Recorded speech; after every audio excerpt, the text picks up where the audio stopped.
You may kiss the bride.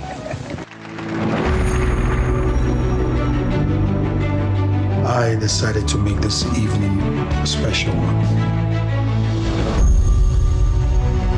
Haven't I told you that the only singing that you'll be doing is when I tell you to and where I tell you to? You are so sweet. I think I heard you sing. Impossible, I won't sing anymore.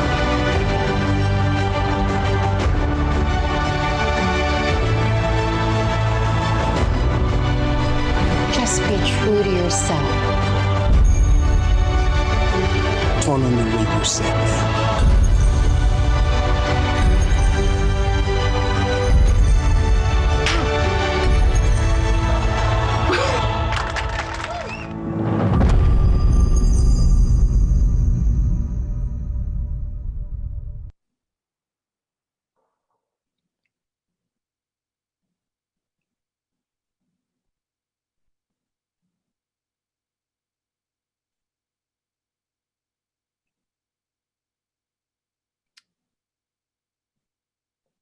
Hello, everybody, and thanks for joining us today. My name's Wayne Floreani, and it's a pleasure to have you with us. I am the Vice President of MineAfrica, which is a business development company that started out originally in promoting mining investment in Africa, but since then we've segued and expanded into organizing other trade and investment initiatives in a broad range of industry sectors focused on Africa. We also provide online leadership and specialized training programs in partnership with the Schulich Executive Education Center at York University here in Toronto. I'm also pleased to be a longtime board member of the Canada-Africa Chamber of Business. Today's webinar is the third in our ongoing Canada-Nigeria Business and Investment webinar series, and it's organized in partnership with Schulich Executive Education Center, as well as Leadership and Governance Canada. I'd like to call now on Kola Esomojumi, who's the Director of Leadership and Governance Canada, to say a few words of welcome. Yeah, thank you, Wayne. It's a pleasure to be on this event this morning. My name is Kola Esomojumi, the Vice President of Leadership and Governance Canada. Leadership and Governance Canada is the promoter and the anchor institution promoting Canada-Nigeria Business and Investment Summit. We started it last year in partnership with MineAfrica, and the second edition will be coming up next year, in October 2021. And the webinars we'll be having in the beginning of this year is just part of the program to promote and to prepare the ground for the main event in October. And today, I believe, is going to be an impacting session for everyone. And I want to use that opportunity to welcome everyone to these events. And I'd like to honor the participation of the Deputy High Commissioner of Canada to Nigeria, Mr. Ward. He's been a consistent part of these events. He has always been in attendance for each of these programs since we started. And I'm hoping that we can build the same relationship with our panelists today. So without wasting much time, I say you're welcome. And of course, people that are joining, I welcome you also and wish you a very pleasant, informative session. Thank you. God bless. Thanks, Kola. We've got a great program, but before we get into it, I want to give you a few logistics. We will be recording it today, so that will be available for viewing afterwards. We can send a link to all of our participants for that. The session is 90 minutes. We've got the last 20 minutes or so reserved for Q&A. There's a Q&A button on the bottom of your screen, and you can post a question to anybody or in general. You can also vote on a question that is already there, and that will move it up in the queue and ensure the likelihood that it would get answered. I also would like to recognize a few people who are joining us today around the world. We have His Excellency Tariq Abu Sali, who's the ambassador for Sudan in Canada. We have His Excellency Carlos dos Santos, who's the ambassador from Mozambique, based in the US in Washington. We have Joseph Atodo, who's from Deputy High Commissioner of the Nigerian High Commission in Ottawa. We've also got a number of senior representatives from the Canadian government, from Global Affairs Canada, from the Nigerian government, from the Edo State government in Nigeria, and from Canadian provinces of Alberta, Ontario, and Quebec. My colleague Bruce Shapiro is also with us in the audience. Sam Adewale, the President of Leadership and Governance Canada, Kenneth Rogers, who's the Director of Arts and Media and Entertainment Management at the Schulich School of Business, and finally Gareth Bloor, who's the President of the Canada-Africa Chamber. Our first speaker today is Segun Olude, who's a designer, educator, storyteller, and photographer. He's a graphic design professional who's developed a personal and professional business institutional brands and identities for over 20 years and authored a number of design articles and a definitive book on the Yoruba language and culture. He's an instructor at the University of Manitoba School of Arts, including subjects graphic design, history of visual communication, and design theory. For service to humanity, he runs professional design seminars at universities and public venues around Nigeria and virtually to a worldwide audience. Segun will be discussing the cultural aspects, the economic overview, and community impact of the creative industries in Africa. Segun, over to you.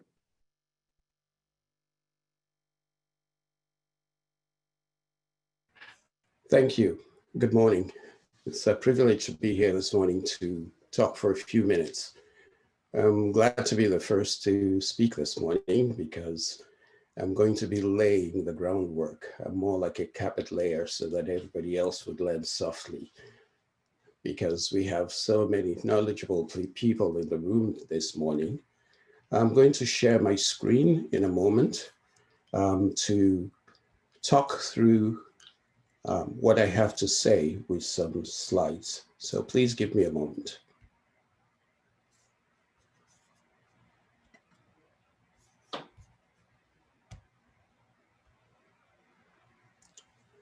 So we're talking about creative opportunities today in media and film. And I just wanted to set the pace for myself with a couple of statistics. Movie making, film, is a very interesting endeavor. I was looking at some stats and I saw that in 2019, a total of 786 movies were released in the United States and Canada. I don't think their data captures everything because there are still some movies that were made that don't fall in the category of what was captured in the data from Statistica.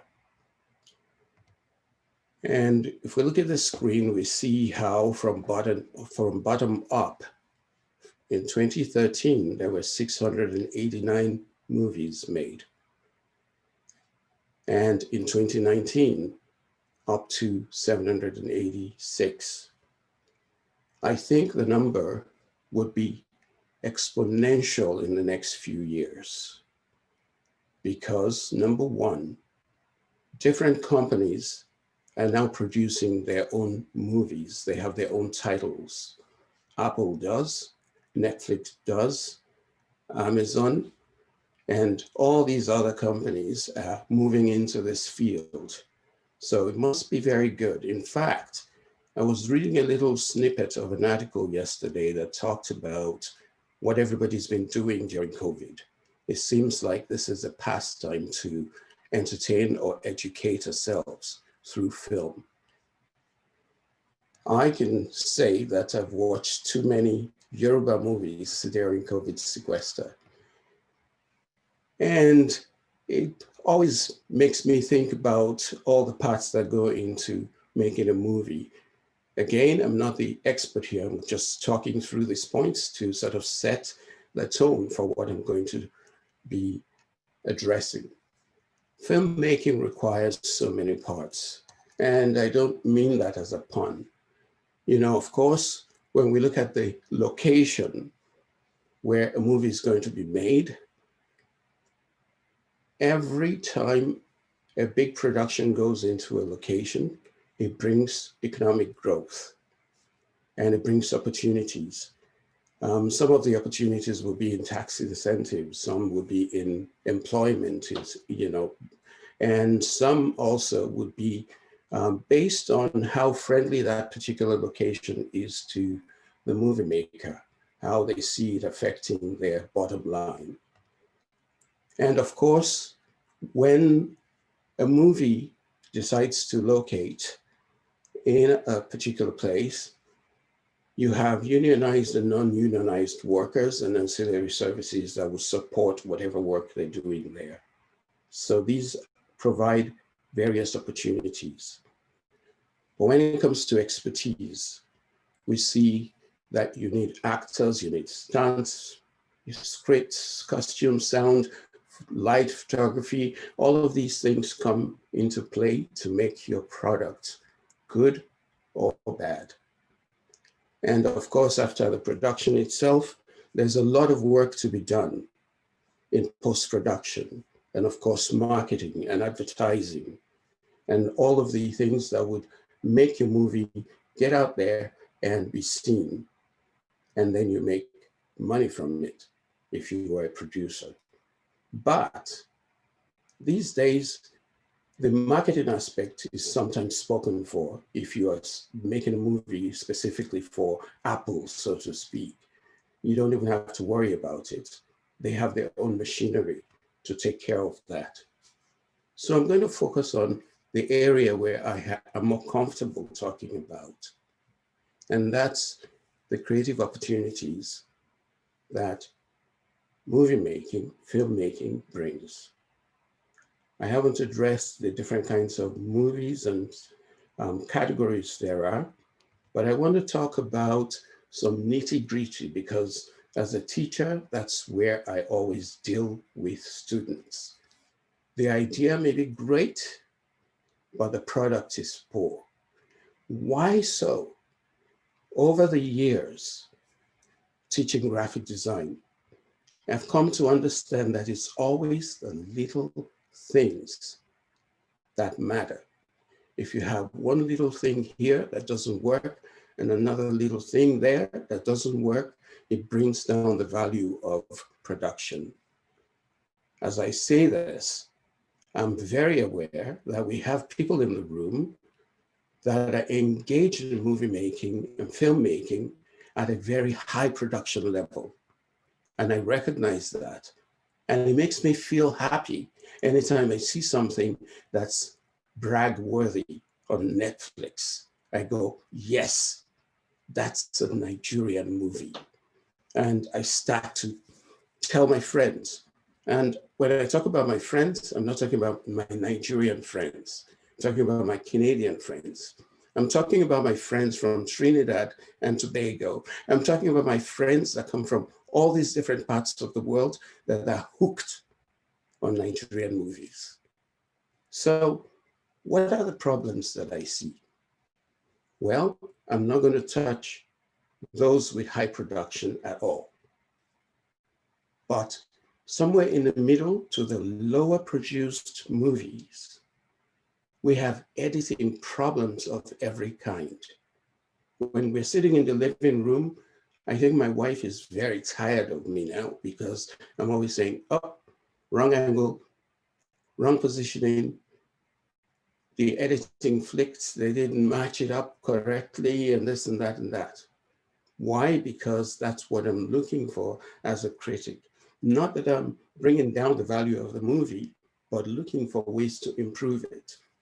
I will not be sitting in this chair today if I didn't slug through processes like this in my own professional life to be able to be at the point where I can look at other people's work and say, there's something missing. So when we look at movies coming out of Nigeria, for instance, we see some titling errors, we see captioning errors, music and sound mismatch, or using the wrong kind of music or sound for the scene. Why is that important? Well, if we go into history and we're portraying a particular period in a movie, then we have to stay true to that period. And I see a lot of those problems coming through in movies that come out of Nigeria. For instance, you have a village girl that has manicures that belong in downtown New York.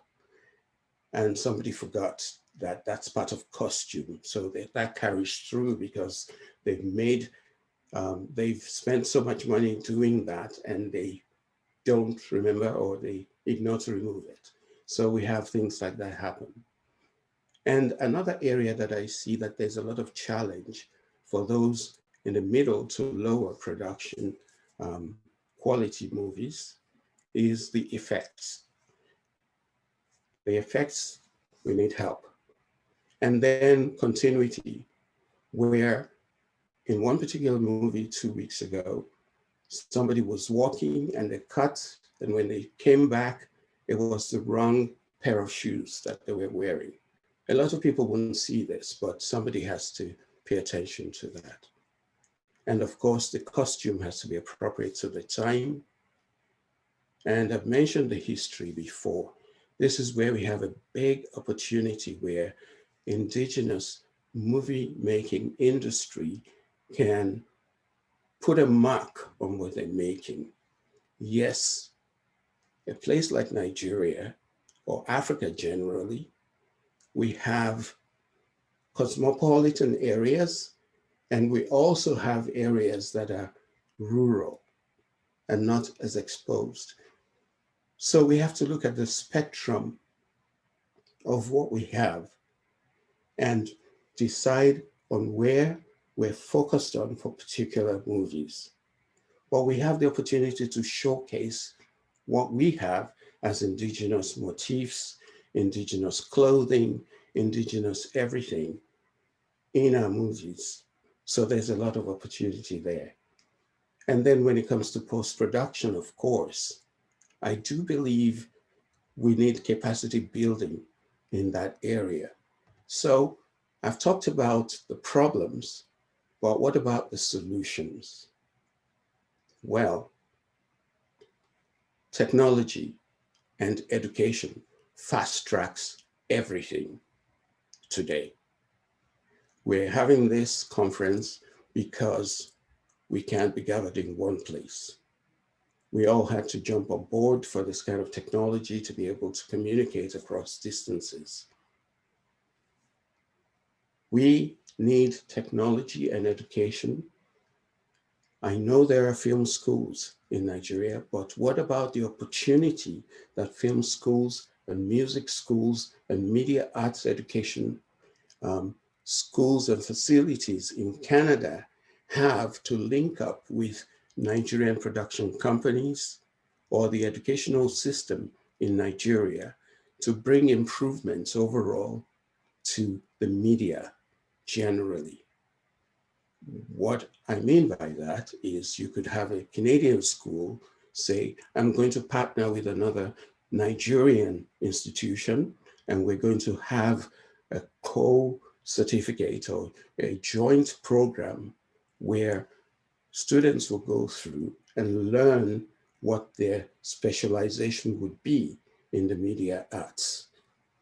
And then, of course, we have things like dance, choreography that are based in the indigenous culture, but we also have those that are based in the more cosmopolitan Western culture that we also need to keep looking at improving. And the biggest area, of course, is research. Research, we have to get the history right. Sometimes you're watching a movie and you go, oh, that's the wrong time period. How do we get that education down to a point where we become experts? Well, not me, but there's somebody somewhere who wants to be an expert in that knowledge. And we also have to start curating our costumes so that they fit the period that we are portraying in specific movies and films. So that's generally what I want to share this morning as the groundwork before the heavy hitters and the experts come on board. So I made a list. I know Shuli School has a media arts school, but this is just a collection that I've had for a number of years that I keep adding to, and I'll add more to it, that there are opportunities in Nigeria, opportunities in Canada that we could merge and have a synthesis that will work for both sides. Well, before I go, I wanted to say, perhaps Canadian film companies should consider Nigeria as location for some movies. I think we're ready for that. We're ready to do more of those, not just the one-offs. There are places in Nigeria that are safe. There are places in Nigeria that are beautiful that can be used as locations for movies and films. And that's where I'll stop. But before I go, I never end a talk or a lecture without giving advice. Do it like you mean it. And that's my advice for everyone watching and participating today. Thank you. Thank you, Segun. Segun spoke to us from Manitoba, and we are now going to go to Nigeria. And our next speaker is no stranger to our series. It is, we're delighted to have Ryan Ward, Ryan is a Deputy High Commissioner of the Canadian government in Nigeria. He also covers Equatorial Guinea and Sao Tomé and Príncipe. Ryan began his career with the Canadian Armed Forces prior to joining the Department of Foreign Affairs in about 2006. And before his posting in Nigeria, he served abroad in Kenya, Libya, and Indonesia. Over to you, Ryan. Great, thanks very much, Wayne. Good morning, everyone. As Wayne said, my name is Ryan Ward, and I'm Canada's Deputy High Commissioner to Nigeria based in Lagos. I'm also the Senior Trade Commissioner responsible for supporting Canadian companies that are interested in doing business in Nigeria, Equatorial Guinea, and Sao Tome and Príncipe. Nigeria is an important market that holds a range of untapped opportunities for Canadian film and media production companies. Nigeria's young, dynamic, and entrepreneurial population is really characterized by a natural proclivity towards creativity, growth, and innovation, clearly seen in the country's thriving film industry and large ecosystem of startups. My mandate as part of Canada's Trade Commissioner Service is to promote increased trade with Nigeria in sectors like creative industries, education, and ICT. We do this by providing Canadian businesses, associations, and industry partners with on-the-ground intelligence, connections to vetted contacts, access to partnership opportunities, practical market advice, and assistance in resolving market access issues. Over the past few years, we've facilitated notable successes in the creative industries, which have resulted in signed commercial agreements between Canada and Nigeria. The creative industries, which includes visual arts, audiovisual, interactive media, music publishing, and more, is a fundamental component of both of our economies.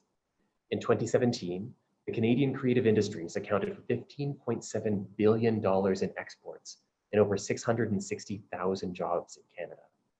Similarly, in Nigeria, the sector contributed 2.3% to the country's GDP in 2016. We're keenly aware that Nollywood produces some 2,500 films every year, second only to India's Bollywood. Given the importance of this sector in both Canada and Nigeria, there's plenty of space for increasing cooperation between our two countries. A key priority of the Canadian government is to promote international synergies in film and media production. International co-production is encouraged through the Canada Media Fund's TV and digital media incentives. Canada has audiovisual co-production treaties with almost 60 foreign partners already, including the UK, France, Germany, Ireland, and Australia. Canadian Heritage is the ministry responsible for Canada's policy on audiovisual treaty co-production, and this includes initiating new negotiations with potential partners.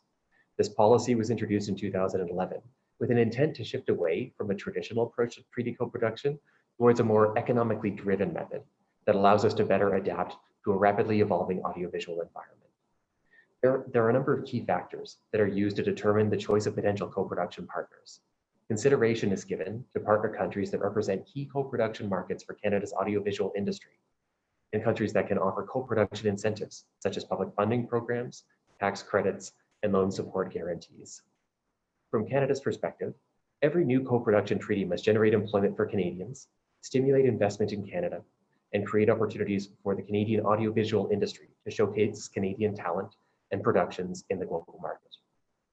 Although Canada does not currently have a co-production treaty with Nigeria, Canadian and Nigerian producers can still work together in several ways. For instance, collaboration can occur through participation in a multi-partite treaty co-production, which would be the case if Nigeria has a co-production treaty with another country, and that country already has a treaty in force with Canada. Our countries can further collaborate on projects that respect the requirements of the point system under the Canadian Film or Video Co-Production Tax Credit. This program encourages both production in Canada and Canadian programming and provides eligible corporations with a refundable tax credit of 25% of qualified labor expenditures. Alternatively, projects filmed in Canada can access the Film or Video Co-Production Services Tax Credit, which provides eligible production corporations with a tax credit of 16% of qualified Canadian labor expenditures incurred. Another avenue for collaboration are television co-ventures, which are television productions involving a Canadian and non-Canadian partner. Finally, the Canada Media Fund has developed the Framework for International Digital Media Co-Production, which provides guidance for undertaking eligible digital media projects between Canada and foreign partners, as well as for accessing relevant funding programs. In closing, despite the ongoing impact of the coronavirus pandemic on the creative value chain from creation to production, distribution, and access, I'm confident that there remains great potential for commercial opportunities between Canada and Nigeria that can benefit the creative output of both our countries. I look forward to the discussions that we'll be having today on the opportunities in film and media production, and I'm positive that collaboration through our economic and people-to-people ties will continue to flourish and will result in mutually beneficial partnerships across the board. Thank you.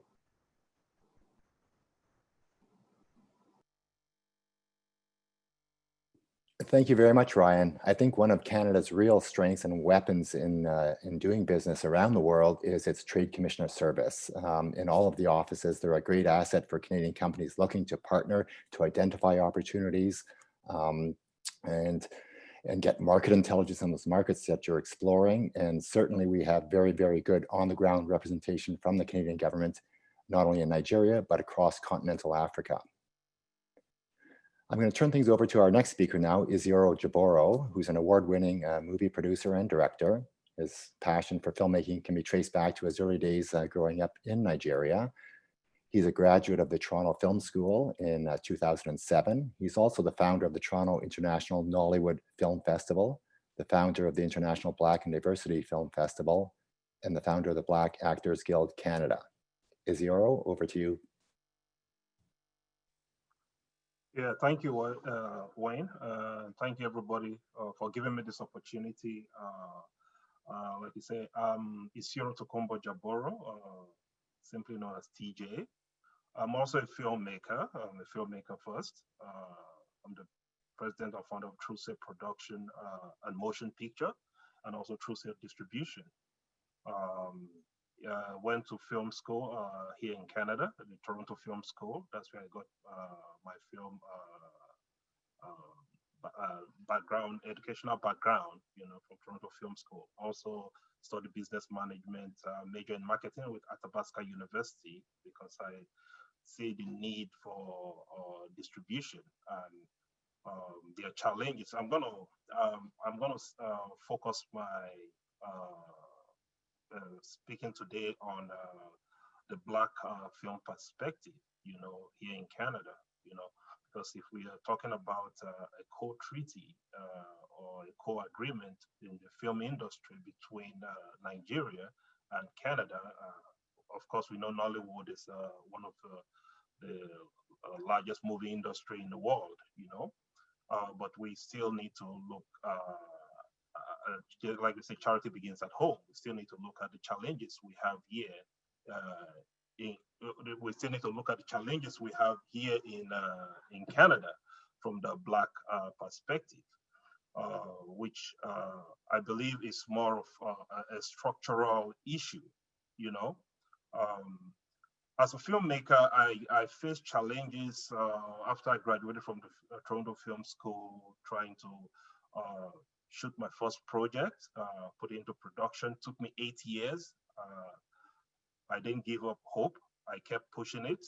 You understand me? And during the course of this time, I came to understand that there are challenges that the Black film face here in Canada.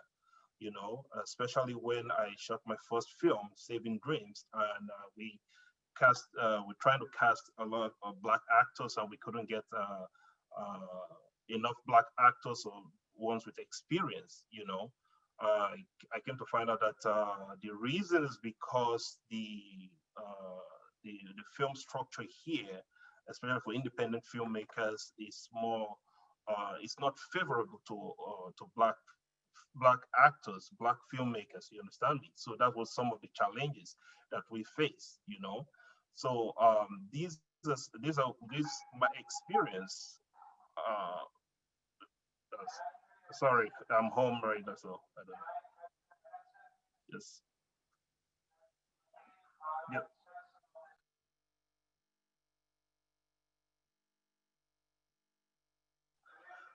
Wrong timing.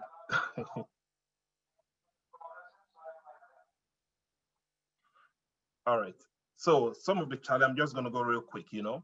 So some of the challenges we face is the lack of structure. So these are some of the what propelled me to start up the Toronto International Nollywood Film Festival, which is there to support. I believe in diversity. If you check my project, it's more diverse, and I believe we need to come together as, regardless of our race, our ethnic group, to work together. You understand me? I've always believed in that, so that reflects in my work. Also, that you can see in the film festival. You know, the Toronto International Nollywood Film Festival celebrates diversity through film. So we bring filmmakers from across the globe, and so we believe in terms of speaking about a co-treaty between, or a co-agreement between Nigeria and Canada, we need to, some of these structures need to be put in place, you understand me? Because there's a challenge for Black filmmakers being able to access certain grants because of the type of policies that are in place, which is challenges for us, you know, some as Black filmmakers, you know. But we need to help ourselves. We need to start from somewhere, you know. I also founded the International Black and Diversity Film Festival, which is going to be focused more on empowering Black filmmakers here in Canada, you know. And also recently we started the Black Actors and Film Guild, especially, like I said, the challenges for Black actors and filmmakers. So the purpose of this is to bring opportunity to Black filmmakers, train Black filmmakers, prepare them, you know, here in Canada, you understand me, so that for opportunities in the movie industry. We've already started that. These are self-funded, these are a not-for-profit organization, and which we believe that with this step, it will help the black filmmakers, the Black actors in Canada, and start pave the way for the conversation. And also,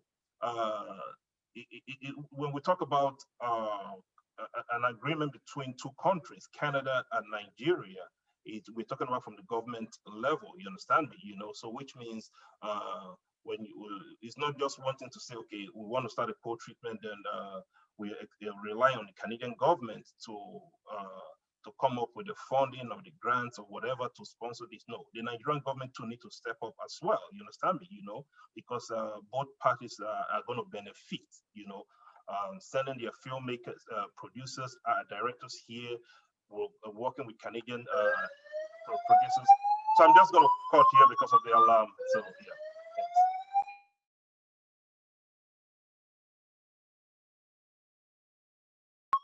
Wayne, you can take it from here. The alarm is going up. They're testing here. Thank you, Isioro. That's if our speakers go too long, that's our cutoff. The opening, we started the session with a trailer from a film, and that was Isioro's film there. I think it's appropriate going from a director now to our next speaker. Stop now. You know. Sorry, stop now. So they're doing a testing in the building, fire alarm testing in the building. So yeah.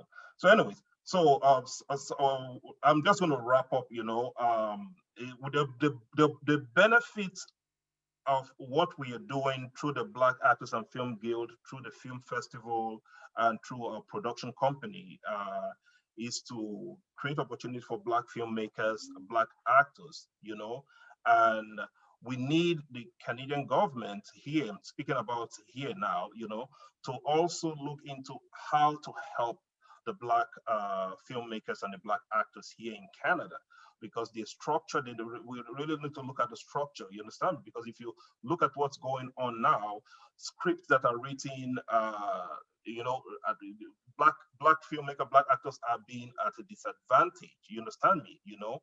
And I want to say kudos to the current government, you understand me, with some of the grants that they're putting there in that benefit Black businesses, Black production companies, and all that, because now they recognize, it's obvious now that they recognize that the Black filmmakers, the Black actors are at a disadvantage, you know, so which is why the government is stepping up, you know. And so I believe with this, if this should not be a one-off thing, there should be a continuation, you know, so let us continue, you know, and I believe there should be equal opportunity for every race, regardless of where you're from, you know.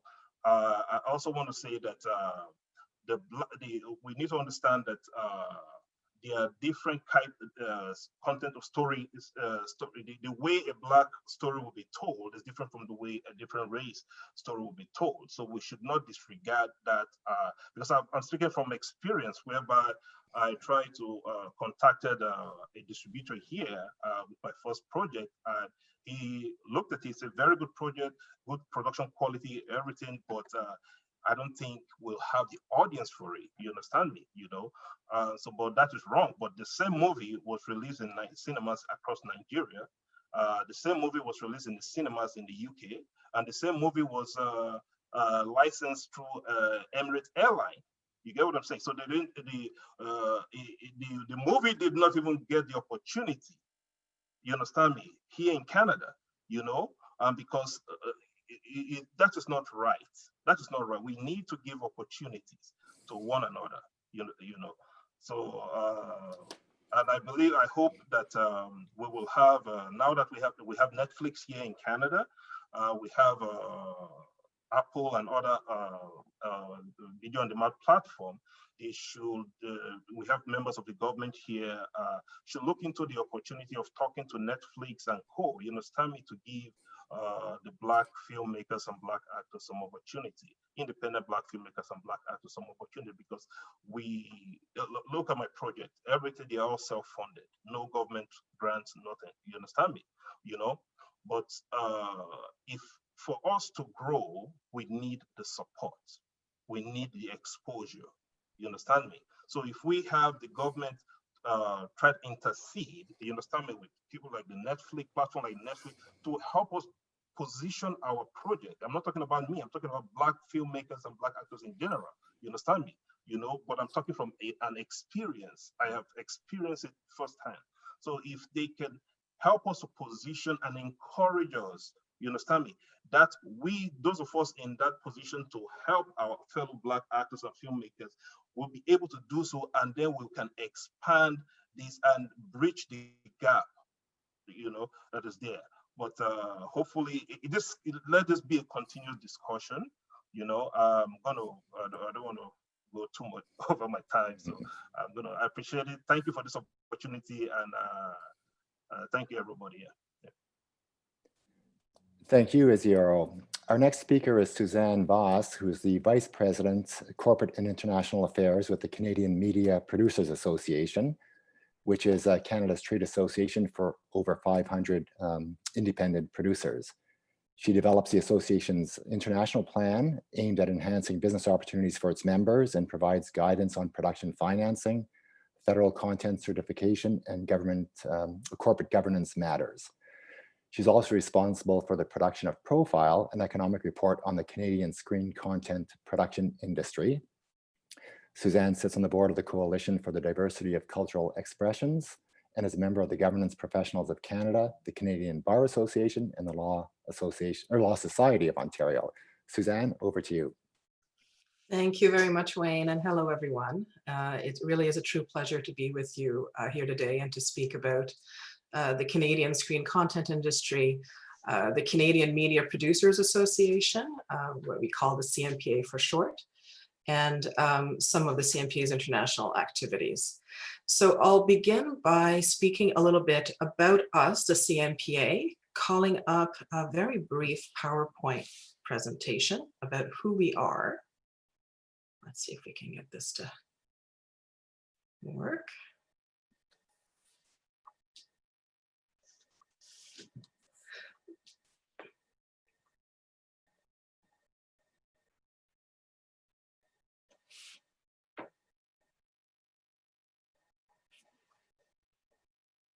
There we go. So the first slide, who we are. As we mentioned, we're Canada's National Trade Association for Independent English Language Media Producers. We do have over 500 members from across the country working in all production genres and platforms. So what we do, that's the next slide. Our goal at the CNPA is to ensure the continued success of Canada's independent production sector, both in Canada and abroad. So how do we do this? We advocate on behalf of our members on various policy areas, including broadcasting, copyright, taxation, and trade. We negotiate labor agreements with key unions and guilds and support producers in their dealings with these agreements. We offer industry and export development initiatives to provide producers with the tools they need to grow their businesses and compete on the world stage. We also run mentorship and training programs to facilitate entry into the industry for new producers. We hold an annual conference called Prime Time, and we regularly carry out research and publish studies and reports about our industry, including Profile, which is an economic report that we publish annually in partnership with the Department of Canadian Heritage, Telefilm Canada, and our French language counterpart in Quebec, the AQPM.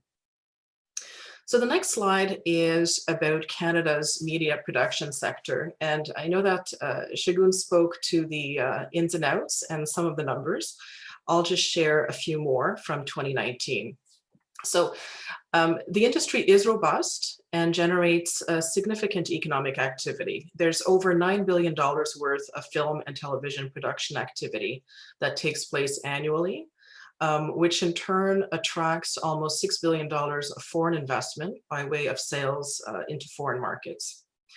All of this sustains almost 181,000 full-time equivalent jobs and contributes almost $13 billion in GDP into the Canadian economy. The next slide is about our audiovisual policies and programs. So how did this thriving industry that we have in Canada come about? Basically by way of Canada's policy toolkit that has evolved over the last number of decades. The key goals of the toolkit are to grow the industry and to support the availability of and also the access to diverse Canadian-made content for domestic and international audiences. And as previously mentioned, it is our Department of Canadian Heritage that oversees the lion's share of audiovisual policies and programs that support a wide breadth of initiatives, from content development and production to marketing, promotion, broadcast exhibition, international partnerships and exports, and resulting intellectual property protection measures. So the individual initiatives in this toolkit are implemented using various mechanisms, including legislation, regulation, direct financial assistance, and international co-production treaties and other agreements. So just a little bit more about co-production and other international collaborations. Ryan spoke to a good number of details. I'll just supplement by saying that to thrive in the global marketplace, Canadian-made content needs to travel across Canada's borders and onto international screens. International collaborations are really important for the health of the Canadian screen content sector. As we know, they strengthen international ties, distribution options, they draw foreign investment, they facilitate project financing for works that otherwise might not have been produced. And of course, they're a way to develop and promote talent. Just in the last 10 or so years, Canada's screen content producers partnered in more than 700 international co-productions with budgets totaling almost $6 billion. Our top 5 co-producing partners tend to be the UK, France, Australia, England, and Germany. But with almost 60 co-production treaties and MOUs, there's of course quite a range of partnerships being undertaken in any given year. So the CNPA's international strategy that I've outlined on the next slide, where does the CNPA fit into this internationally focused landscape? Well, we've developed a rolling multi-year international strategy that's based on meeting our 5 key objectives on the global scene, and focusing our efforts and tailoring our approaches actually to 3 groups of countries. So we have a group that are already established co-production relationship with Canada. So this is UK, Germany, Australia, so on. We have a group of countries with screen content industries that are established in their own right, but with which Canadian producers have not yet connected to the fullest. So these might be South American countries, Eastern European countries, India.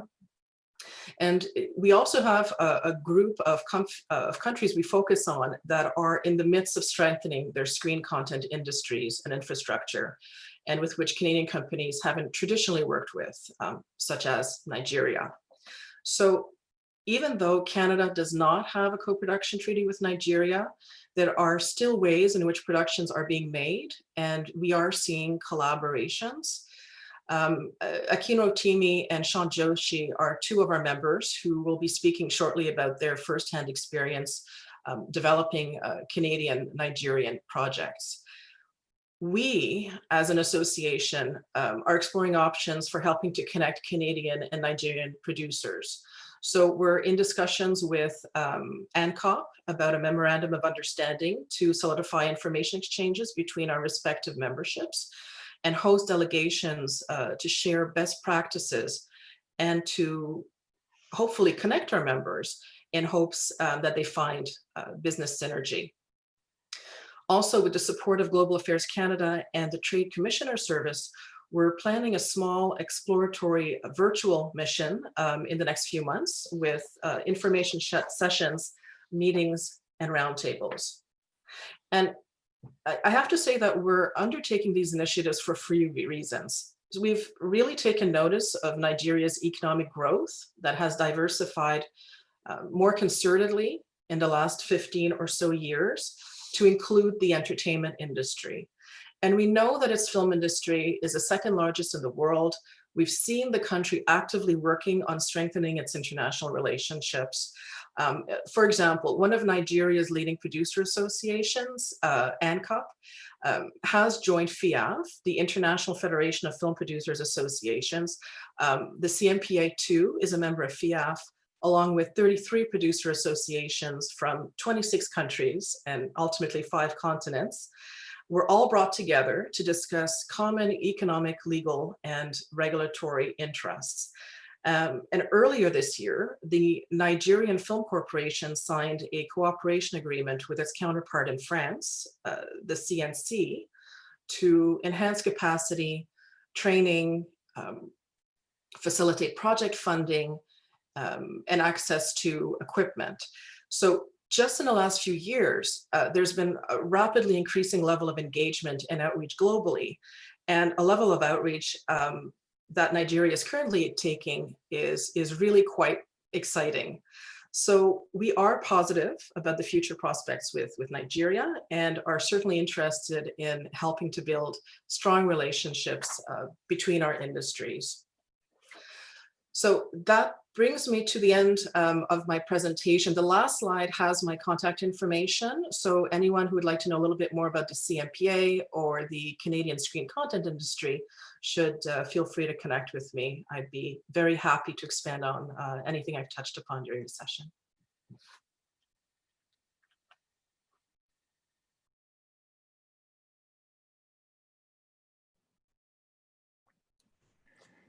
Thanks, Suzanne. Our next two speakers are both members of Suzanne's association, and our first one will be Akin Rotimi, who's a producer and an actor with a master's degree in diplomacy and strategic studies from the University of Lagos, a film production diploma from Toronto Film School, and certificates from the Edmund Walsh School of Foreign Service, Georgetown University, Kennedy School of Government, Harvard University, and Pan Atlantic University in Nigeria. He has over 10 years experience in the public and civic sectors and is on the boards of Canadian Public Relations Society and Stand Canada. He's co-founder and managing partner at Great and Mighty Things, a film production company registered in Nigeria and Canada. And his company specializes in communications for development. So over to you now, Akin. Thank you very much, Wayne. And thank you, Susan, for having us to come share some perspectives. And to the previous speakers as well, thank you very much for laying the background to some of the things that I'll be talking about today. A lot has been said from the Canadian perspective, so I would just be sharing some perspectives as a Nigerian Canadian myself about some of the things within the Nigerian jurisdiction that we need to effectively address, to be marketable to other countries like Canada. So to start with, there's a big economic case for it. So that has been established already. Canada over the next 3 years would be welcoming close to 1 million immigrants over the next 3 years. And many of that would be, African people, would be Nigerians, and so many people from all over the world that have an interest in Nigerian cinema. Nigeria, for one, is the largest, most populous Black country in the world with 200 million people. So there's a case for it. But like Ryan has mentioned earlier, and as Susan corroborated, Canada as of 2011, Canada moved away from a diplomatically driven approach to treaty co-production to a more economically driven approach. So there are no sentiments to it. They have so many different countries that are asking them for co-productions. So it's about how attractive is your jurisdiction. So that's the main thing about it. Now, some of the challenges that I'll speak about, in the Nigerian market.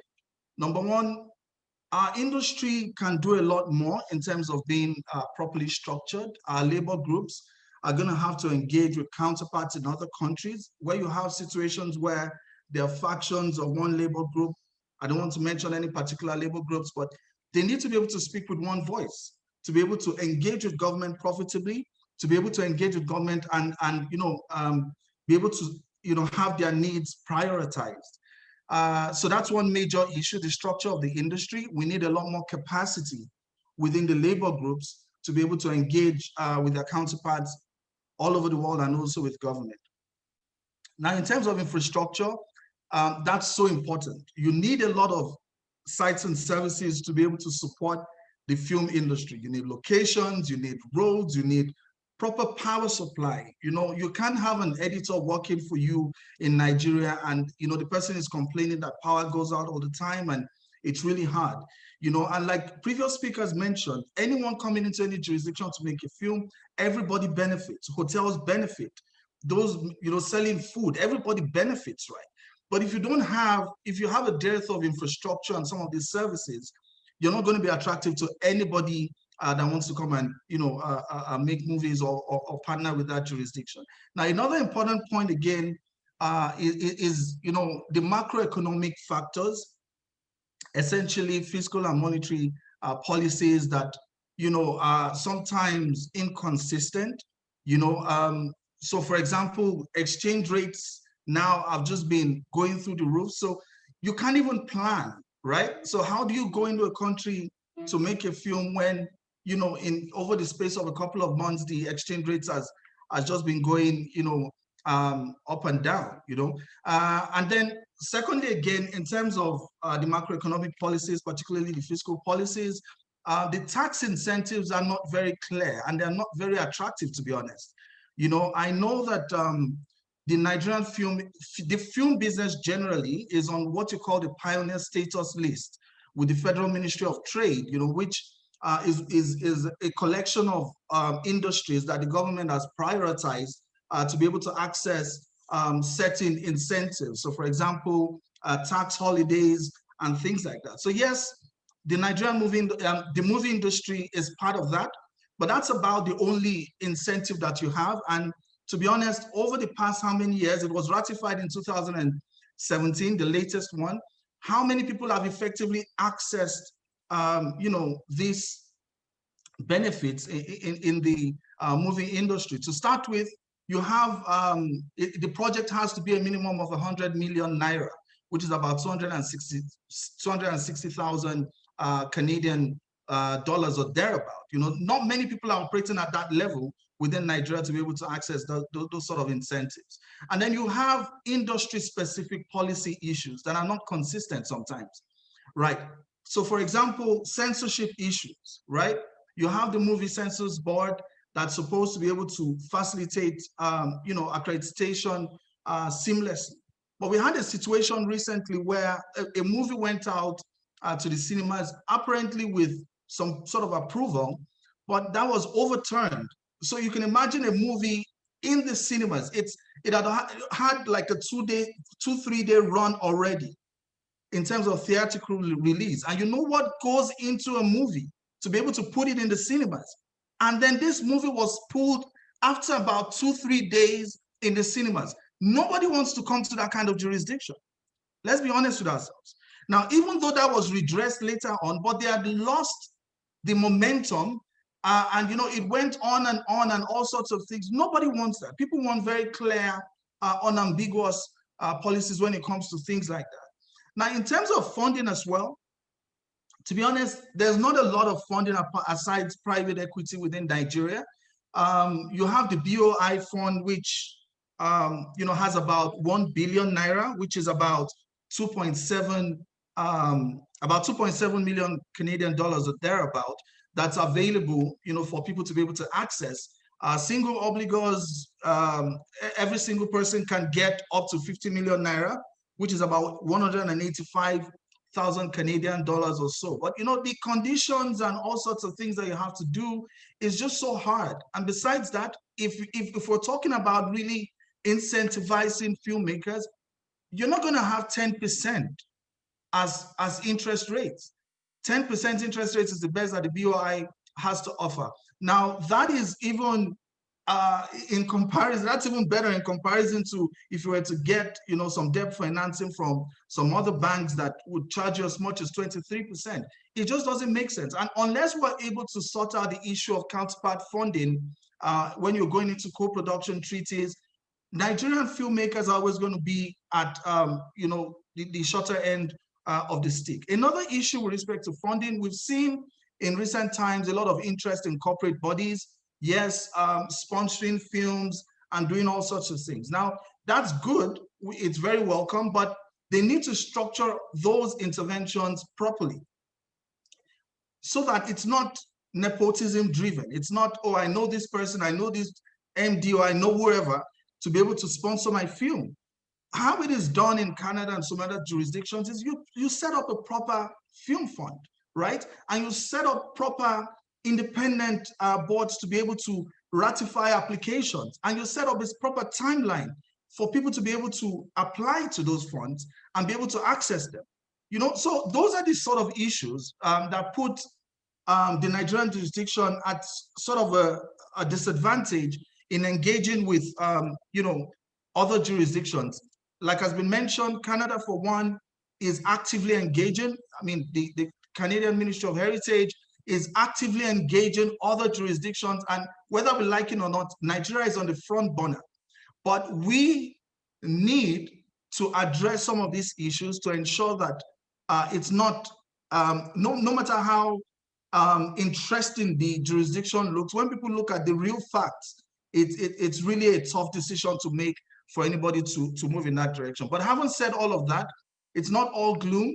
There is a lot happening already. There are a lot of people like myself that are Nigerian Canadians that have residency in both countries. There's a lot going on already.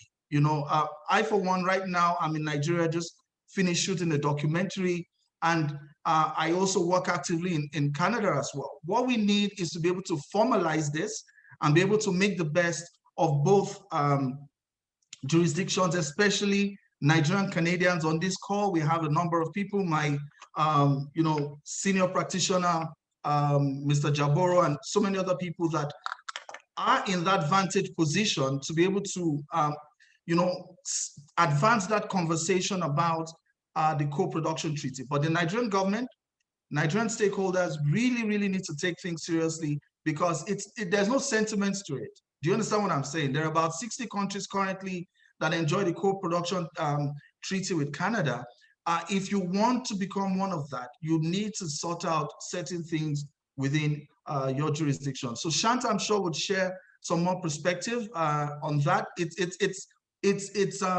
I know a lot of people that are interested. They want to come into Nigeria, but nobody wants, to hear about kidnapping. Nobody wants to hear about, all those negative things that come out of Nigeria, security. These are the barest minimum. You don't want to be talking about co-production where on all the foreign policy, foreign relations websites, the CIA websites, everywhere, there are advisories against traveling to Nigeria. Nobody wants to go to that sort of country. So those are the things, high level, that you need to sort out. There are some industry-specific issues which we've talked about, but overall, yes, there are opportunities. Nigerian market, wonderful people, exceptional stories, authentic stories, great actors, very many of them that are even Nigerian Canadian. There's a lot about Nigeria. Beautiful scenery, beautiful, amazing scenery that's just jaw-dropping. We want the world to see Nigeria. We want the world to watch Nigerian movies. We want the world to hear authentic Nigerian stories, and we need to do what it takes to be able to make Nigeria as attractive as possible. Shan. Thank you very much, Akin. I think your comments on financing certainly are not unique, or the lack thereof financing is not unique in Africa to the film and media production. That applies, I think, to a number of industry sectors in which we work. Our next speaker will be Ashant Joshi, who's the president of Faye Pictures. Ashant is an Indo-Canadian producer based in Los Angeles and Toronto.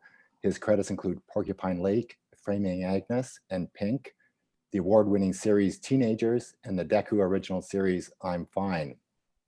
He co-founded the Future of Film Showcase for emerging Canadian filmmakers, and he previously worked at the United Talent Agency and Lit Entertainment. He's an alumni of the Producers Lab, the Canadian Film Centre, and as mentioned, the president of Faye Pictures, a production company with a mandate to engage audiences with stories rooted in the perspectives of others. Over to you, Shant. Thank you so much. It's rooted in the perspectives of the other. So the other encompasses individuals who identify as LGBTQ2SI+, BIPOC, Black, Indigenous, people of color, gender diverse, persons with disabilities. And so that mandate really informs a lot of our business activities at Faye Pictures. We started in 2017. It was just me by myself with a mandate, a core mandate, just sort of trying to make leeway in Hollywood and Los Angeles. And there was a lot, obviously, being young, but also championing voices that many would consider are not market friendly. It was difficult. Queer films are not market friendly. Films from Africa, films around Black directors or Black actors. You have a very racist industry that is responding with people don't want to watch these movies. And then you see movies you see American movies like Get Out, Sorry to Bother You, Crazy Rich Asians that are successful, from an American standpoint. And then you also have amazing movies coming out of Africa that are independent, but are strong and are made by African creators. Of primary note, one of my favorite movies that I love to cite is I'm Not a Witch. And another one is Rafiki. Rafiki is from Kenya. I'm Not a Witch is British, but also I think they shot in Nambia. So in terms of entering the market for us in Africa specifically, the entry point was the co-production treaty. And with Africa specifically, Canada has a robust co-production treaty with South Africa. And South Africa being obviously has a long history of colonialism and apartheid and everything, but that the Commonwealth nature of what South Africa is allowed for that co-production treaty to be set up, and then also allowed for there to be skills exchange and infrastructure building between partnerships between Canada and South Africa, dating back to the 90s. So where is South Africa today? South Africa has a robust tax incentive. There are some issues here and there, but overall, it is a highly reliable tax incentive. They also have the National Film and Video Foundation, which is an organization which connects the filmmaking community in South Africa and represents South Africa internationally as well. And you have film commissions, the Gauteng Film Commission that exists, and they participate in a very hands-on way with the community and with the industry to ensure that business is continuous, even in a pandemic environment. You can turn to those institutions and say, we are the filmmaking industry, we bring in X number of dollars into the industry, we need help, in the middle of this pandemic. And those are organizations that hopefully are helpful, but they exist. And so the hope is for myself as a Canadian producer who does want to work in Nigeria is to see institutions like the Nigerian Film Corporation and the Nigerian Film and Video Censorship Board evolve into organizations that are built to support and work with filmmakers, as opposed to I think very specifically I would cite the censorship board as an institution that has, as Akin was saying, sort of truncated and made it difficult for business to flourish. I know I met with an individual from the Nigerian Film Corporation at the Africa Hub at the Berlin Film Festival, and he said very specifically out loud to a room filled with producers and filmmakers and directors and writers and financiers, he said, Nigeria is open for business.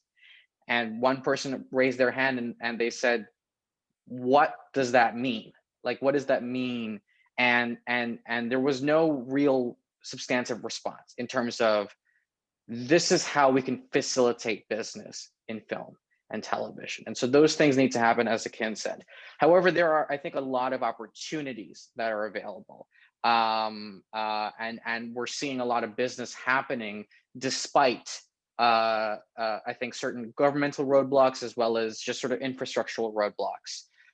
The way I entered into the Nigerian space was through my projects in South Africa. So I was developing projects in South Africa, 2 projects, one of which with the co-producer of Hotel Rwanda way back in the early 2000s. And I was looking for American finance to support those projects. We were looking at raising financing in Africa, but also in the States, because we thought that these films would resonate with American audiences. And so I had developed a relationship at the Creative Artists Agency. CAA is a mega agency, international, really a huge gatekeeper in Hollywood. They represent anyone from Robert Downey Jr. to J.J. Abrams, you name it, they represent them. They're one of the 2 major agencies, the other one being William Morris Endeavor. And so I reached out to them, and they had begun setting up offices in China, obviously, because China has a lot of business in film and television, but they'd also set up a new office in India. And we were talking about projects in India, and I asked if they had a agent who was working in developing relationships in Africa. And so that's when I met Ozzy Menakaya at CAA. We connected, we bonded, and Ozzy said, you're working in the South African space. I'd like to bring a producer to you that would work well in the Nigerian space. And so we spoke. I got pitched a lot of Nollywood type projects. Our company is very specifically oriented around festival launches. So we launch films out of mega film festivals like Berlin, Cannes, Toronto, Tribeca, Cannes, Venice. So we're more art house oriented. We are not we're not market unfriendly, but we are focused around a very independent art house market. And so he pitched me this project called Emmy, which we're right now in the middle of financing, which is about, you know, a disabled mechanic in the middle of the slums of Lagos who dreams to become a dancer. It's a beautiful, beautiful story, directed by Emma Docio, who directed the film Kasala, standout film. And so I got connected, we started working together, and I started to learn, you know, through osmosis, basically, about the nature of the Nigerian film industry and how it works and what the ins and outs are. You know, for me, for our company, very specifically, like I said, we launch films through festivals. So while the Nollywood space is very lucrative, and if you get a film into movie theaters that is commercially mainstream, you can yield strong profits, which I'm recognizing. But for us, we look at the film that we're developing in Nigeria as a film that we can export internationally, that we can sell to Asian markets, that we can sell to European markets, that we can sell to American markets, North American markets, Australia, New Zealand, UK, you name it. We want to sell an independent film that has a really strong story that is based within homegrown talent. You know, we think that the real strong potential that is coming together right now is in the OTT space. We're in the middle of a pandemic. It's very difficult to go to the movie theaters across the world. And so OTTs are growing, and OTTs, like very specifically Netflix, you know, have seen the success in Nigeria and are playing into that space, but they are being at the same time very cautious, very I don't want to say slow, but conservative about the projects they choose to greenlight, about the people they choose to get in bed with. Because they have, you know, Netflix has high standards in terms of the delivery of content, and they want to make sure, not just technically, but also storytelling wise, but they want to make sure, and also at the same time, they want to make sure that the film or TV project caters and is conveyable to the local audience. You know, they don't want to make a film in Nigeria to sell outside of Nigeria. They want to make a film that resonates in Nigeria, but also resonates internationally. And that's what we want to do with the project that we're working on. And so we're looking at opportunities to build that. We understand there's a lot of, I think Akin mentioned it, a lot of the sort of issues with funding in terms of determining where to find the funding and what relationships you have to develop. You know, from our perspective in Canada and LA is we want to make sure we're doing this in a measured and strategic manner, that we're not getting into bed with the wrong people. And that just, I think, is just sort of the nature of an industry that I'm not too familiar with. And so I'm learning as we're going about it. We've started to really connect with, I think, a promising company that is really a startup that has been given a decent amount of finance. It's called Talent Exchange and Infrastructure. And, you know, basically is by the title of the company, the idea behind the startup is to create an exchange of talent across Africa, across the world, and build infrastructure. Obviously, they're based in Nigeria, and they have a certain amount of funds available. And we're in the middle of a conversation with them because, you know, while it's amazing and exciting that they are building the startup, you know, we want to make sure that the terms of the deal are equitable and fair to our director, to our writer, to make sure that everyone gets paid at the end of the day. If they're putting up the money, they have complete right to say, I want a return on investment. I think that's totally fine. How that goes about needs to come in a way where if they're going to give us financing through a debt model, we need to make sure that we don't default, you know, within a market that is so sometimes revenues come in a slow fashion. And so the financing needs to reflect that, as opposed to be based around other industries which may have different modes or timelines for ROI. I think I've been trying to develop the Co-Pro Treaty, in Nigeria, I think for about 2 years now, since I started working on the project in early 2019, late 2018. I've been working with CAA. We've been trying to find inroads, but really, I think we've got a lot of interest on the Canadian government side in terms of the Ministry of Heritage. I think we do have interest on the side of the Nigerian Film Corporation, but we do need to see that infrastructure built before we can proceed, before we can see the opportunities that we see come to fruition. And in the meanwhile, we try and work around whatever roadblocks there are to tell this amazing story at the budget that we think it'll make sense at. And with local talent, as opposed to having a director from a white director from Canada or a white director from the UK coming in and saying, all right, this is how we're going to make this movie. We don't want to work that way. We want to work with local talent and see the film succeed in the market and profit as well. Thank you very much, Shant. We are going to be running a little bit tight on time. We're currently at 11:17, and our final speaker is from Nigeria, and an important one, and I want to leave a little bit of time for Q&A. So Badewa, I'm going to ask if you can go quickly through your presentation, if you wouldn't mind.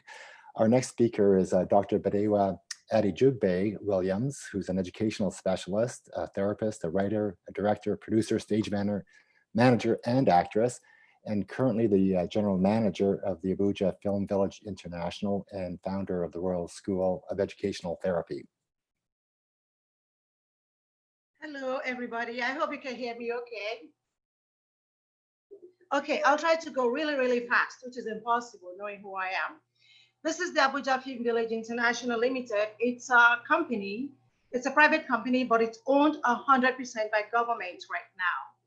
So this is just a table of contents real quick.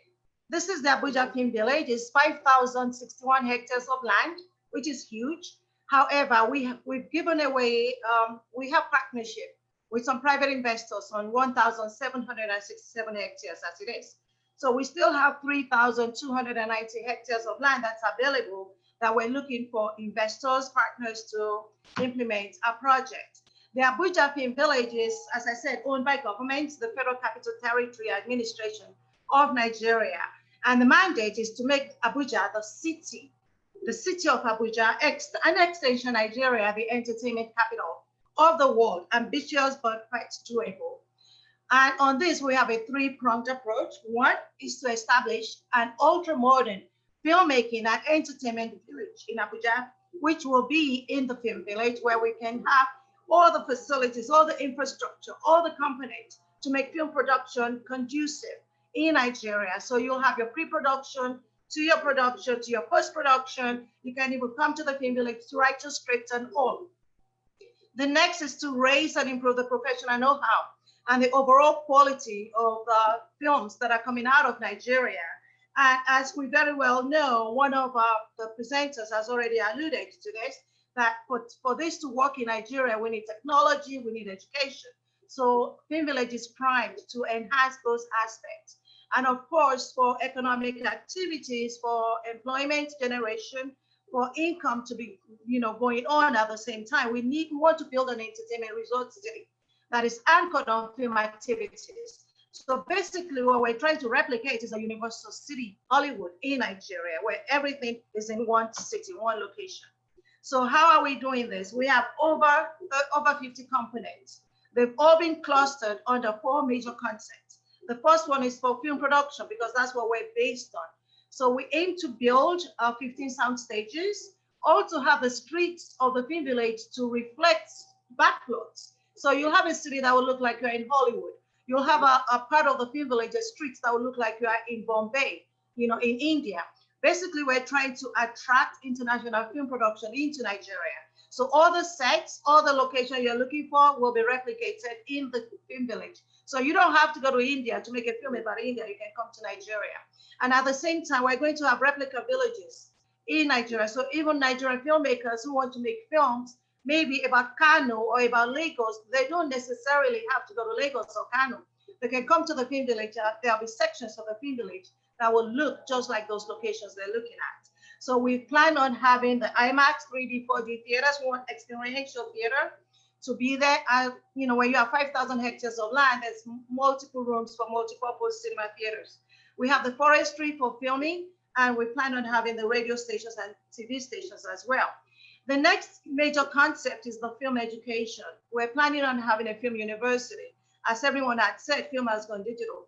So we want to have that, and at the same time, we want to embed all this in the liberal arts curriculum for children, even at the elementary age, so that you can catch them while they're young, expose them to the technology for filmmaking. The next one is entertainment tourism. We plan on building an African-themed amusement and theme park, similar to what you'll see at Universal Studios or at Disneyland, but we want most of the thing to be based on our own cultural heritage, on our folklore, on our films. And at the same time, we still want to have some international themes to it so that, you know, we can reverse tourism. Instead of getting people to go to Canada, please come to Nigeria to experience entertainment tourism. And at the same time, we have 2 different lakes at the film village. One is for fishing, which can be used for once a year film fishing festivals in partnership with the indigents. Another one will be used as for our water sports, where you can go kayaking, where you can have, you can have speedboat races, where you can have your water rides and everything entertainment related on it. We're going to have a golf and polo community in that sports camp, so that, you know, if you want to train for American football, you can come to the film village where you can use that sports camp for your training for, you know, either volleyball, basketball, soccer, football, whatever might you.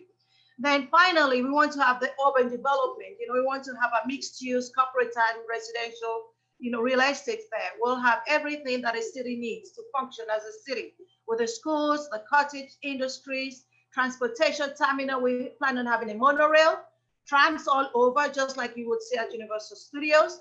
We're going to have water taxis, you know, in our transportation terminal.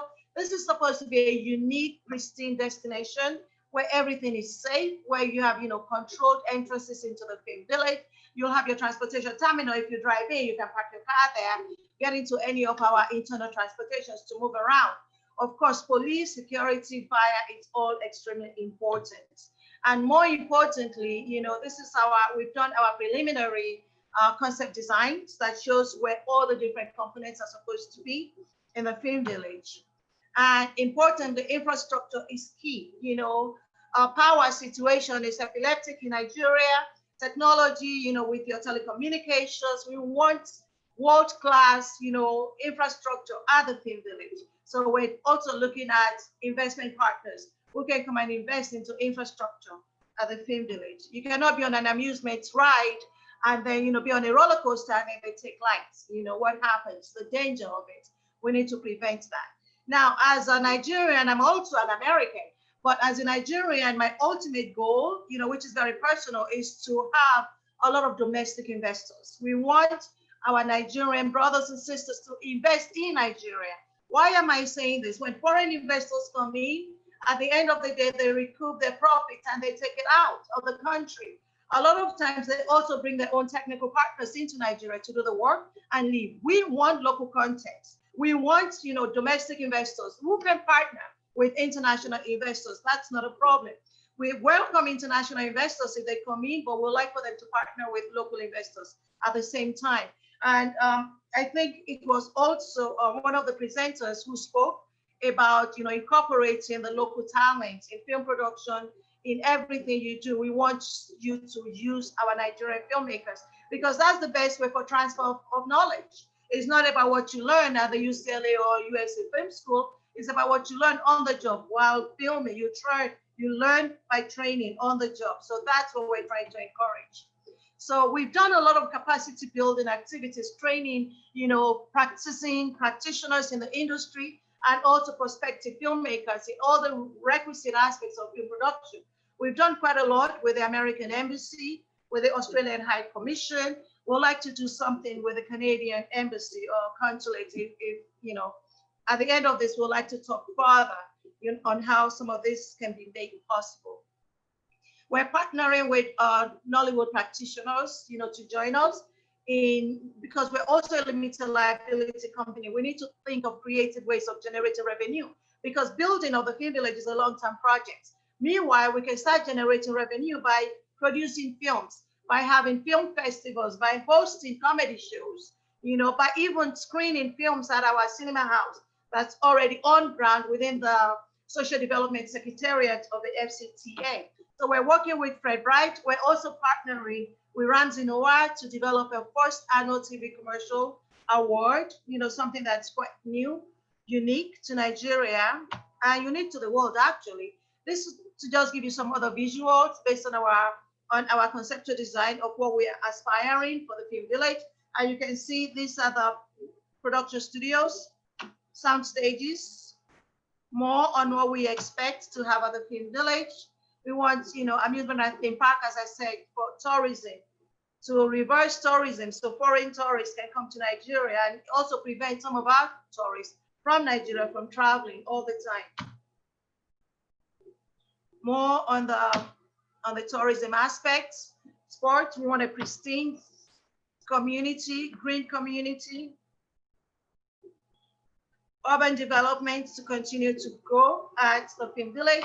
And right now, here's a new project that's being brought up by the Minister of State of the Federal Capital Territory. It's called the Unity Fiesta. I put this on here because it's a new project. And basically what we're trying to invite, so I hope I can, invite some of the filmmakers who are on this panel to come and partner with the FCT administration and be a part of the Unity Fiesta. It's a monthly activity. You can bring projects on board. You can bring your movies for screening. We can talk about this further, but please consider this an open invitation. So for somebody who talks a lot, that's pretty much my presentation. Thank you very much. Thank you very much, Badewa. That was quick and very, very impressive.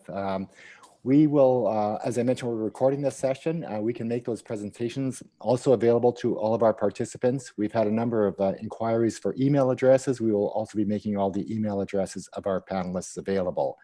We've got a few minutes left, and I've had some questions come in directly to me, which I'd like to put out to the audience. And the first one is directed, it's open, I think, but maybe towards Susanne. And that was, we talked about film production and screen content, but there was no mention about advertising, producing commercials in Nigeria or other markets. Does your association cover that, or is that strictly on the film side? Thank you for that. You know what, it doesn't, and which is why I did restrain my comments to film and television. So I'm looking at maybe Akin or Shant, whether you have any direct experience on the commercial or ad side of things? Yeah, so I actually, okay, go ahead, John. No, go ahead. I don't have any experience in Nigeria. I have experience in Canada, but not Nigeria. Right. So yeah, I actually started out in advertising with the Leo Bonnet Group in Nigeria. So there's quite a lot that's there's quite some space, an interesting space, in terms of commercials, productions in Nigeria. And what we've seen is that in recent years, we've had more productions being done in Nigeria as against being taken out to South Africa. Because what used to happen before is, because of the quality that brands want, they usually shoot in South Africa and use South African models and South African accents to shoot commercials for Nigerian brands, which wasn't working. But there's been, and it says a lot about the jurisdiction. A lot has happened in many years now in terms of capacity development. So you have, more technically sound directors, you have, and all the support services as well. So more and more is happening here. Now, in terms of possibilities of collaboration with the Canadian market, I would say in post-production, there's a possibility of that. especially in terms of finishing, right? Just like Mr. Segun Olude alluded to earlier, that is one area that I see that even in spite of all the challenges now, there is that opportunity. There are a lot of great post-production studios so that we can resolve those little issues, right, around post-production, around editing and things like that. That's not to say we don't have great editors and post-production studios in Nigeria. I'm just saying that there is that opportunity for collaboration to be able to improve on the quality of our films. But specifically the industry body that's responsible for that, I think that's CPAT, at the level of in Ontario, that's Commercial Producers Association of Toronto or something, but if there's anyone interested in that, you can reach me directly and I'll probably try to just check that up for you. But there is a body that deals specifically with directors, producers in the commercials production space. But as Susanne mentioned, CMPA is specifically for film and TV. Okay. Thank you very much. And one last question, which I think is an important one before we sign off. And it came in as this: if I was a Nigerian producer, how would I approach Canada for a partner or distribution or production partner? What would the first step be? Who would I reach out to, or how would I go about that? And if anybody wants to tackle that one, that would be appreciated. Well, if I can jump in again, right? It's so to start with, there's a bridge that's existing now. There are a lot of Nigerian Canadians that understand both jurisdictions. My senior colleague, TJ, Mr. Tokunbo Jaboro, is one. There are a lot of us that have worked in both jurisdictions. I'll say that that's a very good place to start. Again, the industry body that,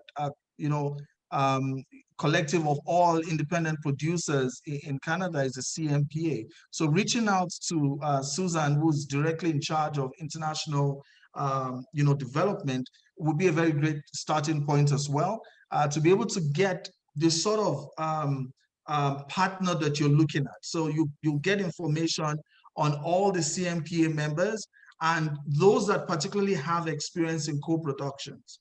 So you have all those things that you can be able to access from the CMP. Of course, festivals and all those other gatherings where you have everybody come together is also another good point to be able to make those connections. But I would like to emphasize the fact that there's so many, and I think that it is high time, and I'll be touching base with many of the people on this panel and other people that have reached us privately as well. It's high time we have some sort of steering committee to really advance this issue of the co-production treaty so that we can sort of formalize the partnership between Nigeria and Canada. There's a business case for it. It is high time that we try to make that happen. Wonderful. Well, I think we're 11:33. We should wrap up on that note then. And I would like to thank everybody immensely for joining us, all of our panelists from Canada, from Nigeria, and all of our attendees from around the world as well. We had a great session. We will send a link out with the recording and links to the presentations where we had PowerPoint presentations for you, as well as the contact details for our speakers. And again, thank you very much for joining us. Have a wonderful day wherever you are. Cheers. Thank you. Thank you. Thank you.